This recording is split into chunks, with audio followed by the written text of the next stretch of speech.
হরে কৃষ্ণ।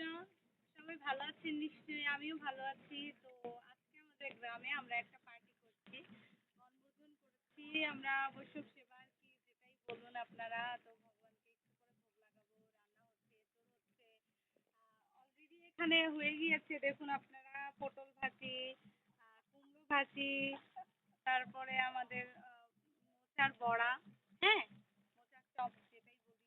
তারপরে হচ্ছে এটা আমার ঠাকুমা জাল দিচ্ছে। তো তারপর হচ্ছে টমেটো আমের একটা চাটনি। তো এই ছোটোখাটো করে তো আমার প্ল্যান ছিল না ওরকম।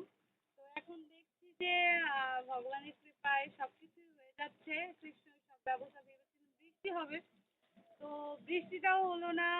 আমি অনেক হ্যাপি হয়েছি, বৃষ্টিটা হলে আমার প্ল্যান প্রোগ্রাম সম্পূর্ণটা মাটি হয়ে যেত। তো আপনারা দেখতে থাকুন, আমাদের সাথেই থাকুন।